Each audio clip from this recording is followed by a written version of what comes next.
안녕하세요. 비즈니스 1단어 두입니다. 오늘 비즈니스 1단어에서는 부부상과 분부상의 차이에 대해 알아보겠습니다. 회사에서 결혼식과 같은 기쁜 소식도 듣지만 장례와 같은 슬픈 소식도 받기 마련입니다. 회사의 게시판에 부고 김철수 직원 조부상, 부고 최나래 직원 빈부상이라고 되어 있다면 그 직원의 어느 가족이 돌아가셨다는 뜻일까요? 부고 문자에 적혀 있는 장례에 대한 표현들은 주로 한자음 표기라서 어떤 분의 장례를 치르는지 알기가 쉽지 않습니다. 이러한 단어의 뜻을 이해하기 위해서 부모라는 글자를 먼저 생각해 보겠습니다. 부모는 아버지를 뜻하는 부와 어머니를 뜻하는 모라는 글자가 합해져서 아버지와 어머니를 뜻하는 단어입니다. 따라서 부고를 알리는 단어에서 부라는 글자가 들어가면 아버지, 모라는 글자가 들어가면 어머니라고 생각하면 이해하기 쉽습니다.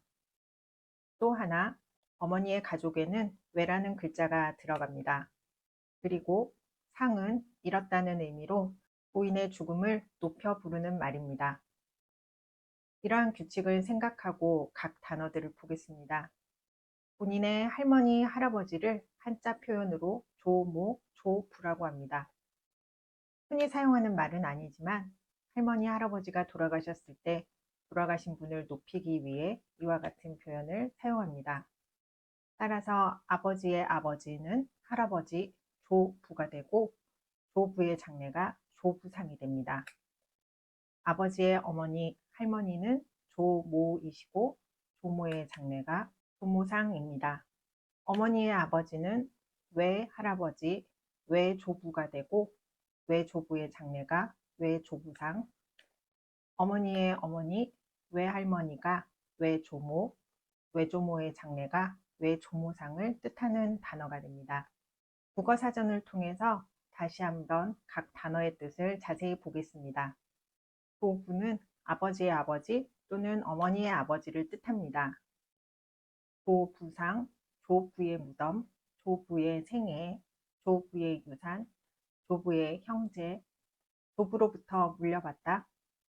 너의 할아버지인 조부로부터 물려받은 유산으로 사업을 시작했지.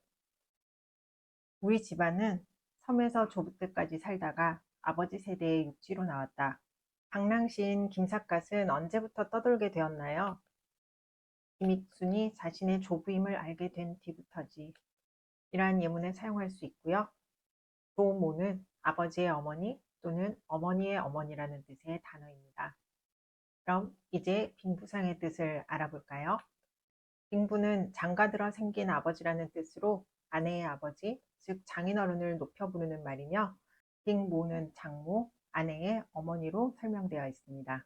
다만 평상시에 장인, 장모님을 빈부, 빈모로 잘 부르지는 않습니다. 주로 장인, 장모님께서 돌아가셨을 때 높여 부르는 용도로 사용됩니다. 예를 들어 김 부장님 빈부상, 김 차장님 빈모상 이런 식으로 사용되는 거죠. 회사 생활의 팁을 하나 말씀드리겠습니다. 회사에 조부상이나 빈부상까지 알려야 할지 고민이 될 때가 있습니다.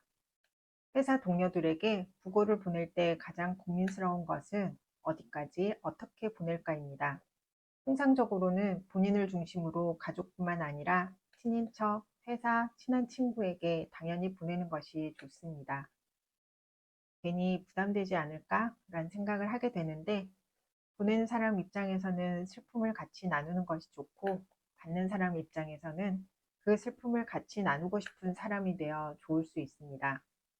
회사에 부고와 관련한 시스템이 갖추어져 있으면 자동으로 알림이 가겠지만 그렇지 않은 경우도 있습니다. 이런 경우에는 조부상이나 빈부상은 내 팀, 내 주변 사람에게만 알리면 됩니다. 굳이 평소에 친분이 없는 분에게까지 알릴 필요는 없습니다. 오늘의 단어를 요약하면 나를 기준으로 조부상은 할아버지 장례, 조모상은 할머니 장례, 빙부상은 자기네 장례, 빙모상은 장모의 장례입니다. 이제 확실히 구분되시죠? 오늘 강의는 여기까지입니다. 회사에서 마주하게 되는 낯선 단어들을 댓글에 올려주세요. 짧고 쉽게 설명해 드리겠습니다. 좋아요, 구독, 알람도 잊지 마세요. 다음 시간에 또 다른 단어로 만나요. 감사합니다.